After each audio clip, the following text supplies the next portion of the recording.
What's up, Yoon-Fam? It is I, Mark Yoon. So on today's community video, we have a couple comments from this week's past videos. Now I try to pick a video that wasn't as crazy out there as some of the videos that we've been doing lately, especially about like the next season pass of Soul Calibur. So we are going to do this on the gimmicks of Soul Calibur. Like I was talking about how I think more characters should have gimmicks, like Hwang Sung Young's talisman and things of that nature. So now I'm going to go over and see what you guys had to say.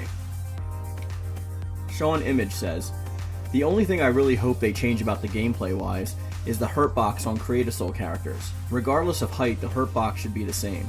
It breaks the game when certain combos and air juggles don't work based on how start creations are, which is a pain to have to constantly adjust to. On top of all of the soul charge gimmicks, etc. Also, get rid of reversal edge." Well, Sean, you're going to get no argument from me when it comes to reversal edge. You know, that's my most hated part of this entire game, and it was an addition that is not welcome in my opinion.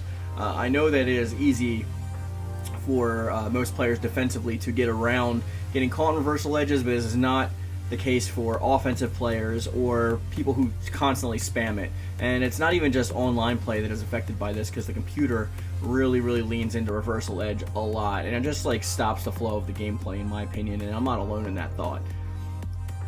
The next comment we have is from JB Bell and Kokoro. "I love how each character has a gimmick to them. It infers to us on their personality and narrative in the story," which I totally agree with, and that's part of what I was actually talking about in that video. You get little inferences of like who a character is and what their backstory is, even just based on simple things like gimmicks that the character utilizes in their weapon set. Like you can know that Viola, or Amy rather, has a strong kinship with roses because of her little rose throwing thing. And Sakura, Setsuka obviously has her Sakura blossoms and things of that nature. So it just like leans into the character's lore more, and it really gives us a good indication on what kind of characters we're dealing with, which is what I actually really like the most about these gimmicks. Adam Patel says, "How about a potion/elixir mechanic for temporary boosts? Ivy is an alchemist. It could work for her." Actually, that's something I can think would work for every character in the game if we did have some kind of item system built in.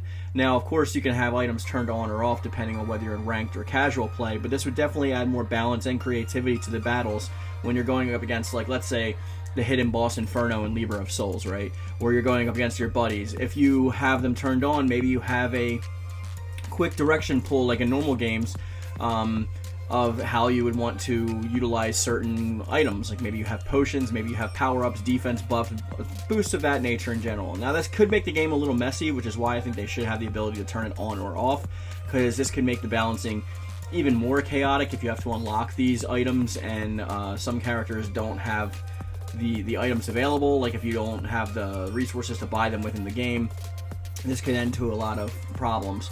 But it is a cool short-term way of dealing with mainly offline gameplay, I'd say.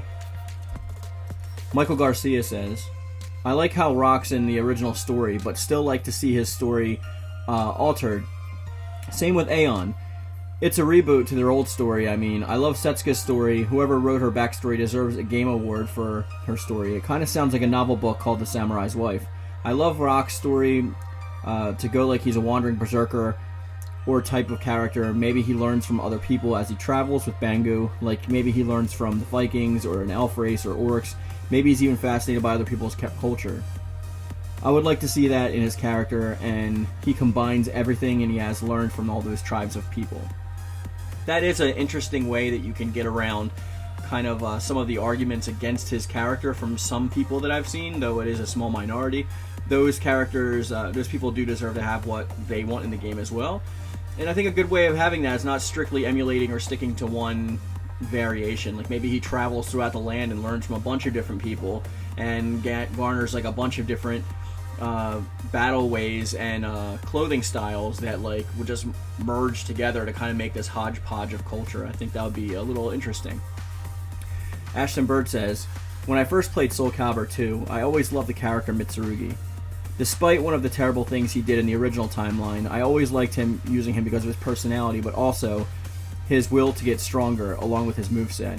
In the new timeline, I love him just the way I did back then, Not only that, I grew a soft spot for samurai type characters like Haomaru.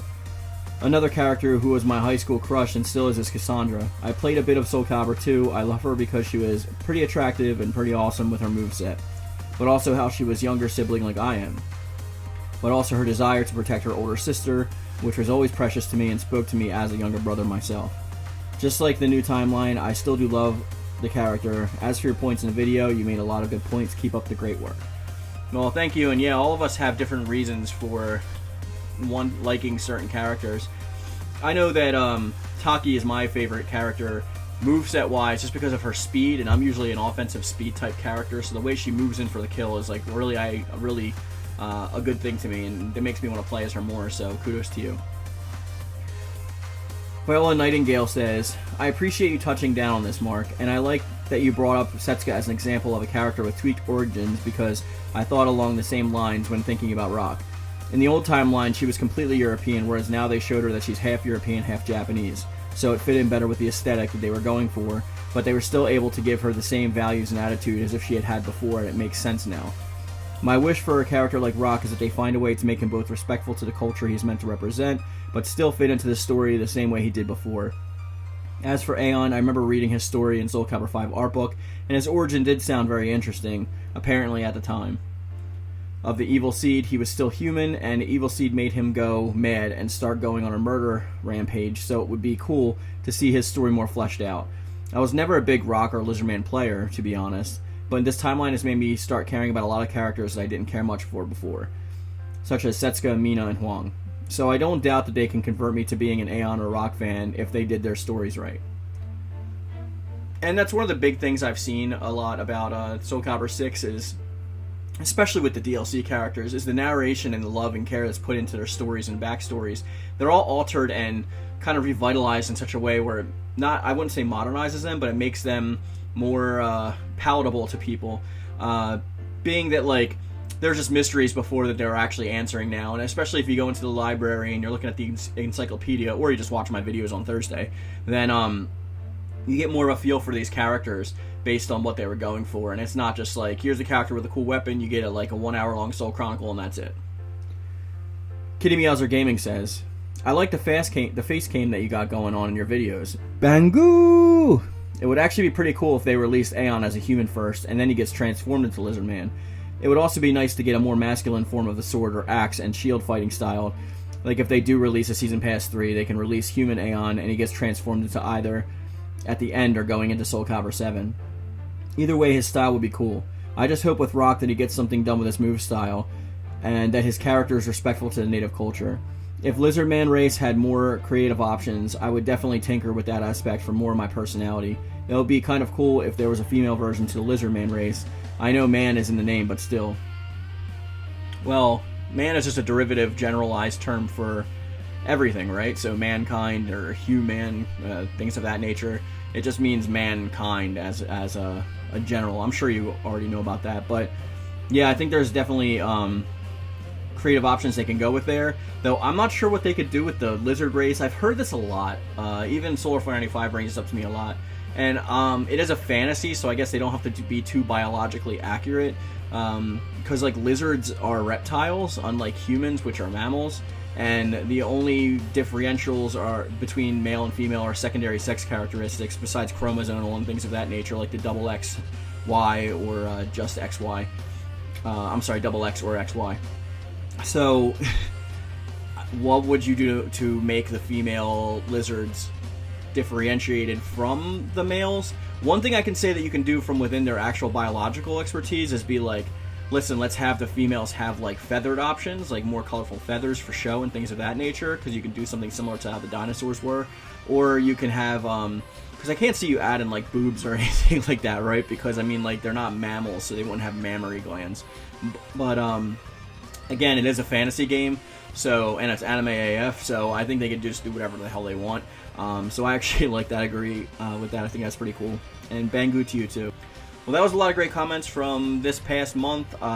be sure to leave a lot of comments on these videos, because they are always, I'm looking always to put them in for future videos, future community videos, especially just to highlight you guys and what you think about the videos going on and the topics that are going on. But with this being said, we're going to bring this video to a close today, but there are links in my description box. I would like you to check them out, and also try to join the Discord if you want. And there's also new channel joining options. I don't know if a lot of you guys saw that on the live stream. There is a 99 cents a month option now that will get you into the Yoon-Fam, and I will explain details on Discord, or I think it's in there already.